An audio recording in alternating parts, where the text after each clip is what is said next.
घेऊन फिरतो, पण वेळ आल्यावर एकटाच नडतो, आणि जेव्हा नडतो तेव्हा धुर्लच करतो आणि गप्प बस.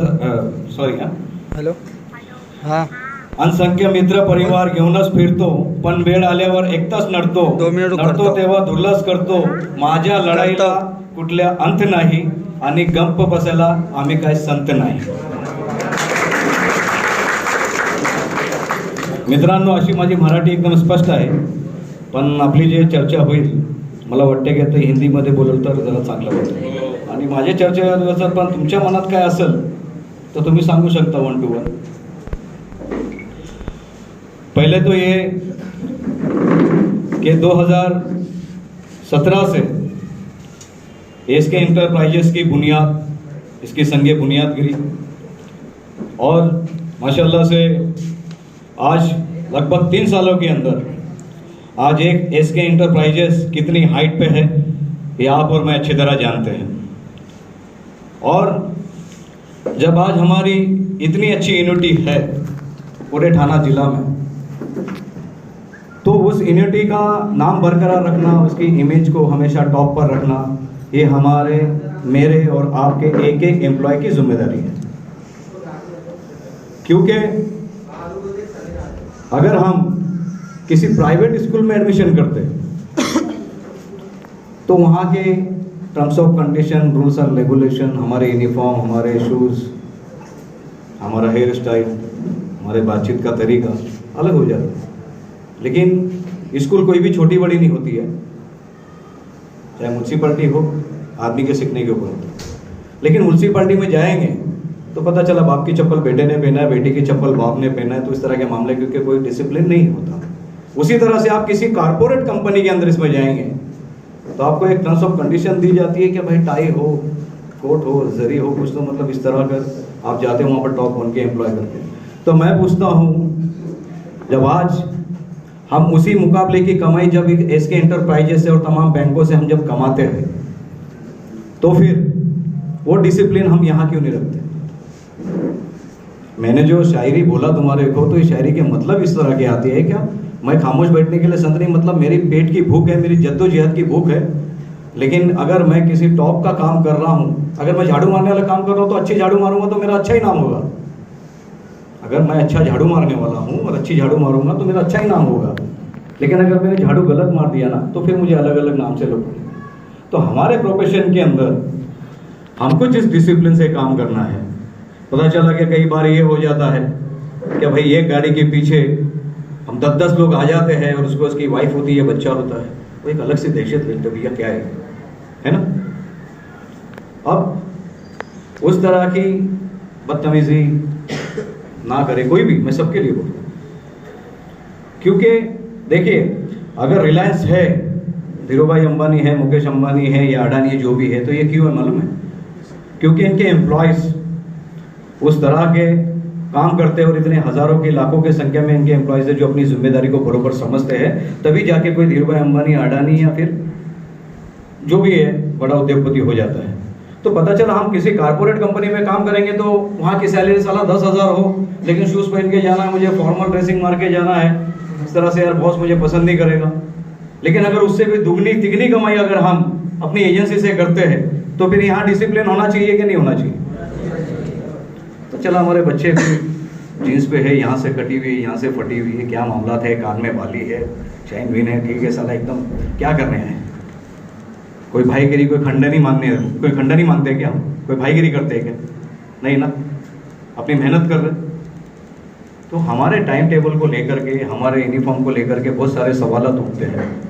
कई पुलिस स्टेशनों में कई मामला बिगड़ जाता है, तो हमारे फुरकान भाई, असलम भाई या सद्दाम भाई हमारे को कॉल आता है, हम चले जाते हैं वहाँ पर, देखते हैं, अरे नाही सर त्याने एकदम झटपट गेली, ते यानी असं गेला तो पडत होता, तो मरत होता. ठीक है, कस्टमर भी थोड़ा अपनी साइड लेने के लिए थोड़ा वो झूठ बोलता है, ये हमको समझ में आता है, फिर हम वहाँ पर पहुँचते हैं. मेरी बात करने का मतलब ये है कि अगर आप वहाँ पर एज ए एम्प्लॉय अगर है, तो बहुत सारे मसले आप देखिए. एक गाड़ी का अच्छा चार्ज पे होता है आपका, और दूसरी एजेंसियों की तरह नहीं है आपका मामला. क्या सब सरेंडर लेटर भी आपको देना है, फिर यहाँ पर इंटीमेशन भी, एक पेपर के 10 पेपर आपको तैयार करना है, गोदाम में भी डालने का है. यहाँ पर सिर्फ आपको सरेंडर लेकर के दे करके सामने वाले को गाड़ी ऑफिस पे छोड़ना है। इतनी सहूलियत है यहाँ पर, इनकम वही है। लेकिन उसके बावजूद भी कुछ हमारे बच्चे, जिसको अपनी भाषा में TR बोलते हैं, जिसको तोड़बानी बोलते हैं, तो इसका एक गलत असर एक हाई लेवल पे जाता है। और फिर वहाँ से आप लोगों का तो देखो, कोई ऐसा बोलेगा नहीं कि आप लोगों का पेमेंट कंपनी बराबर से करती नहीं है या कोई मसला है, ऐसा तो कुछ मुझे लगता नहीं है। अगर है तो आप बोल सकते हैं। अगर कंपनी से पेमेंट नहीं भी आता है बैंकों से, तो भी अपनी एजेंसी पेमेंट देने में तारीख तो तारीख सक्षम होती है। लेकिन ये सब चीज़ों की वजह से बैंकों की कुछ बातें जो होती है, तो यहाँ पर वो थोड़ा एक अलग मैसेज का रूप ले लेती है। तो चीज़ क्या है, क्या हम जब किसी से गाड़ी लेते हैं या उससे बात करते हैं जो भी है, तो जो मैटर जो जगह पे जो ऑन द स्पॉट है, वो ज़्यादातर आप सक्षम रहिए उसको सुलझाने के बारे में। देखिए, नाखून काटने के लिए नील कटर की ज़रूरत होती है, नाई की तलवार की, समझेंगे।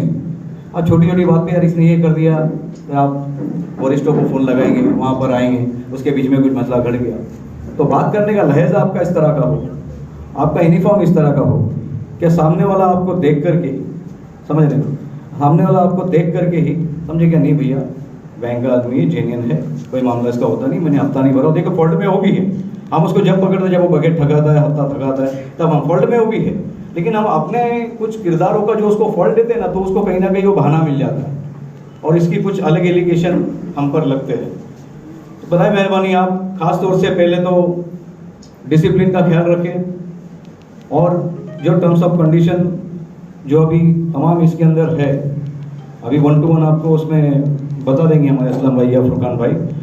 मैं अपने ज़ात के ताल्लुक से सिर्फ ये बात रखना चाहता हूँ कि आज बहुत ही कम दिनों के अंदर इसके इंटरप्राइजेस बहुत एक हाइट पे जा रहा है, एक प्रमोशन पे जा रहा है। लेकिन कुछ गलतियों की वजह से, अगर तालाब में बोलते हैं ना, एक मछली खराब रहती है तो पूरे तालाब को गंदा करती है। मैं मान लेता हूँ आप जेन्युइन हैं, आप जेन्युइन हैं, आप जेन्युइन हैं, लेकिन मैं खराब हूँ, तो मेरे खराबी की वजह से क्या होगा यार, वो इसके वाले से इस तरह से मामला अंजाम देते हैं और कुछ भी बातें करते हैं। वो लोग का देखो तो उनका यार कुछ सही मामला नज़र नहीं आता, लैंग्वेज बराबर नहीं है, ड्रेसिंग बराबर नहीं है। मैं पर्सनल ड्रेसिंग ड्यूटी ऑफ होने के बाद में आपको जो पहन के पहनना, घूमो, चड्डी पहनो, बनियान पहनो, कोई मामला नहीं है, लेकिन 6 बजे के बाद। और ये बात आज से आप ध्यान में रखिए कि 6 बजे के बाद में कोई भी अपने काम को अंजाम नहीं देगा। अगर वो देगा तो उस पर जो पेनल्टी है वो लगेगी, क्योंकि हम ज़्यादा एलिगेशन का बोझ उठाने के लिए यहाँ पर नहीं है। एक तो बैंक से हमको जब आती है तब हम करते, ऐसा भी नहीं है। आपकी तारीख पर हम सारी चीज़ों को आपके सामने रख देते, तो आपका भी यहाँ पर फर्ज बनता है कि आप कंपनी को हाइट देने की कोशिश करिए, अपने कांधे अपने सर पे लेके उसको उठाइए। अगर कंपनी मजबूत होगी आगे, तो इंशाल्लाह आप भी आपके ग्राउंड पे मजबूत रहेंगे ना। तो जूना एम्प्लॉय है सब, आपका भी उसमें रहेगा ना, सब ऐसा नहीं है। अगर कंपनी बढ़ती है तो उसका मेन श्रेय जो जाता है किसी को, एम्प्लॉयज़ को जाता है, मालिकों को नहीं जाता। लेकिन मालिक के ऊपर जो बर्डन रहता है वही समझता है। लेकिन आप कार्यकर्ता अगर सक्षमता से, अपनी ईमानदारी से, दयानतदारी से अगर एक काम करते हैं तो साला का नाम निकालेगा। आज मुझे बड़ी खुशी होती है, मैं एक पक्ष का स्पोक पर्सन भी हूँ, एमआईएम पार्टी का मैं स्पोक पर्सन भी हूँ, तमाम जिले में घूमते रहता हूँ, वहाँ पर अपने बच्चे दिखते हैं, मुझे तो काफ़ी खुशी होती है। चलो भाई, और ये रोज़ी का ज़रिया अल्लाह ने ऐसा अता किया है कि मैंने काफ़ी बच्चों को देखा, कल तक थोड़ा सा एक आउटलाइन में थे, लेकिन यहाँ पर आने के बाद में एक मेहनत को समझा, एक काम को समझा और अपनी जीनी नहीं करता। लेकिन अपने पिछले प्रोफेशन को अगर रहता है तो इस प्रोफेशन में ना डालें, क्योंकि आप यहाँ पर दयानतदारी, ईमानदारी से काम करने के लिए आए। ठीक है, गलती होती है। अगर कोई, चलो भाई, इसने अगर उसकी कैपेसिटी नहीं है, लॉकडाउन का मामला थोड़ा है, तो वो मुरब्बत खाते में अपने को वहाँ पर थोड़ा समझने का काम होता है, क्योंकि इंसान ही इंसान को समझता है भाई।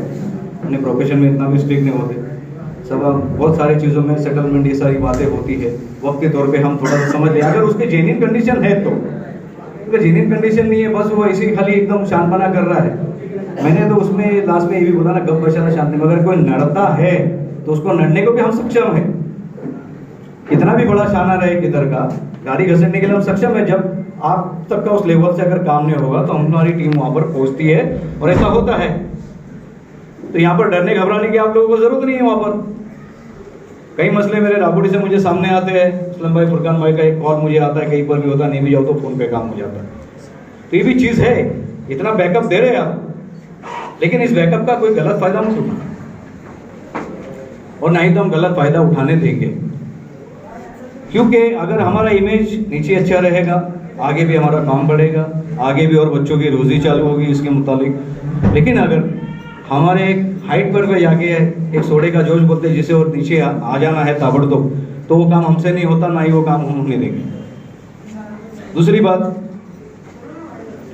क्या कोई आज नया है, कोई जूना है, कोई, लेकिन जब इसकी फाउंडेशन, जब इसकी बुनियाद गिरती है, तो उस वक्त से लेकर के किसी इंटरप्राइजेस को, किसी कंपनी को किस शिद्दत से आगे लेके जाना होता है, तो जो वरिष्ठ लोग होते हैं उनको मालूम होता है कि भाई क्या इसमें मेहनत हो रही है, क्या पसीना बह रहा है। तो बराए मेहरबानी हम अपनी इंटरप्राइजेस को, इसके इंटरप्राइजेस को, हर एक आदमी ये सुन ले कि हमारी भी कल आज न कल जाके कारपोरेट कंपनी का दर्जा हासिल करेगी, अगर आप लोगों ने सही दयानतदारी